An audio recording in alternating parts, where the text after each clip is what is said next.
guys, so today I'm going to be doing something a little bit different for this channel. I'm going to be doing a book review of the third and final instalment in the Divergent series by Veronica Roth, which is Allegiant.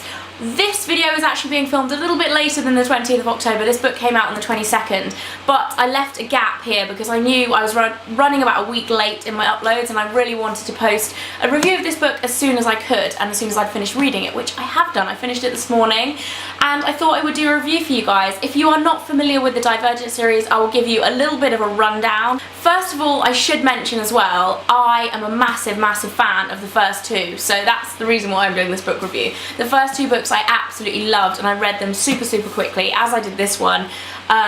Veronica Roth, I didn't actually know this until I started reading this book. She's younger than me, which is pretty incredible. She has like well, this isn't best-selling yet, but I'm pretty sure it will be best-selling.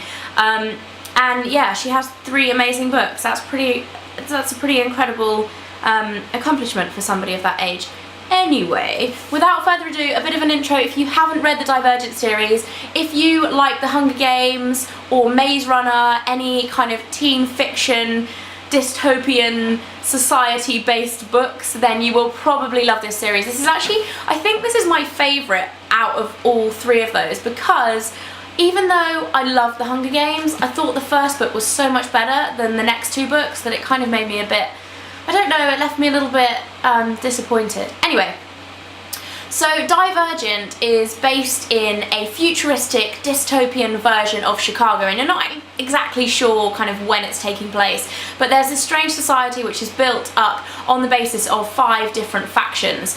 And these 5 factions are based on the fundamental kind of attributes of human nature, I guess, as they've been identified by this society. So there is Dauntless, which is based on bravery. There's Amity, which is based on kindness and friendliness. There is Abnegation, which is based on selflessness. There is Erudite, which is based on intelligence. I'm not sure if I'm saying that right. I never know. You know when you read books and you never have to pronounce something? Yeah, like that. And then there is Candor, which is based on being truthful. So obviously with any of these kind of books, it's a little bit of a strange setup, and you do question in the beginning, like, why do they not kind of wonder what is outside their city? Which they do by the 3rd book, but in the beginning you're kind of just learning about the society. So the story is based around Beatrice, who later becomes Triss. She is a 16-year-old girl who is going through the process of choosing which faction she is going to be part of, because they have a choosing ceremony at 16. So you see Triss having this kind of emotional dilemma of whether or not to leave her parents, which faction to join. She ends up joining Dauntless, and the first book is mainly about her kind of development and her experience of joining this new faction and what happens. In the 2nd book, you see more problems arise, and a war kind of starts to begin. And in the 3rd book, which is Allegiant, you see the war within the city kind of start to develop, but you also see some of the characters leaving the city to see what lies beyond. And I am not going to ruin it for you guys if you haven't read it before. However, just a little bit of a run through the book. I personally loved this. I thought it was a bit slow at the beginning, but I think this is mainly because I hadn't read the other books for over a year, so I was kind of reminding myself of the story and reconnecting with the characters, because I feel like when you've read a book, immediately afterwards you feel so attached to the characters, but you kind of forget about them, and you forget kind of who's done what in the past, especially when you're reading a series like this where you've read 2 books before but you haven't read them for a while, and you're trying to pick up where you left off, because this actually starts immediately after the 2nd book has finished. So you are kind of expected to just pick up where you left off, which is why I would recommend, if you haven't read any of these books at all yet, I'd recommend reading them now, because they make so much better sense when you're reading them like right next to each other. So it took me a while to kind of get into the story. I got totally hooked about a quarter of the way through and read the rest in like lightning speed, because you just want to devour it.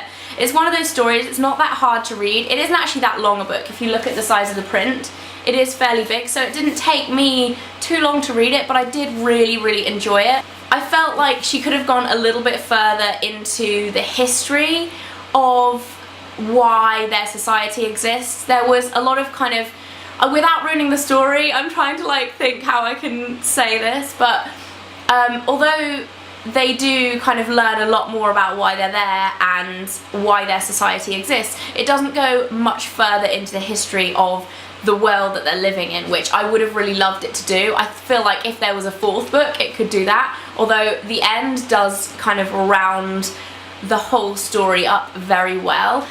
I saw on Twitter and online in general that there has been a lot of kind of bad feeling towards this book because the ending, without ruining anything, the ending isn't all roses, and I feel like a lot of people when they're reading books want there to be a happy ending, which is fair enough, and this book doesn't have the worst ending, but there are sad things that happen, and I wasn't too disappointed by it, really. I felt like I don't know, I felt like the author was quite brave to feel strong enough to end a book in that way without giving away what happens, because I feel like there is a lot of pressure to it for it to be, you know, all, oh, and everyone lived happily ever after. So I think she was quite brave to finish it in that way, and I still really enjoyed the book.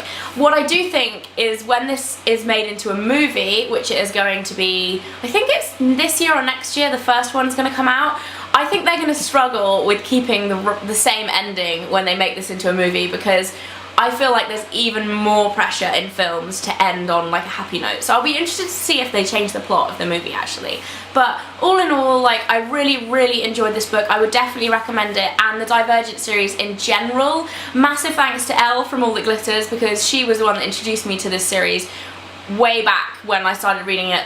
I don't know when it was. It was over a year ago, I'm sure, but I read the first books within like a day each. I absolutely loved them. So a big thanks to her for recommending them. If you haven't read them at all, I would definitely recommend the series because it is really gripping, and it's, I don't know, I feel like in a way I'm too old to be reading like teen fiction, but I just absolutely love that genre of writing. I just find it really interesting. It's really easy to read, and yeah, just generally really enjoyable, and I can't wait to see the movies. And if you have read the other two, you definitely need to read the third one. If you loved the first book enough to read the second book, you're gonna love this one. So if you read my blog, or if you don't read my blog, then I am actually having a giveaway. I'm giving away 20 copies of this. So if you do want to read it and you want to be in with a chance of winning a free one, then I'll put a link below and you guys can head over to my blog and find out how to win one. All you have to do is write a comment, basically. But yeah, I hope you guys enjoyed this video, and I will see you tomorrow when I will be back on my normal daily vlogging form. Bye guys! Morning guys, it's Vlogtober day 19. It's actually not morning either. Good afternoon guys.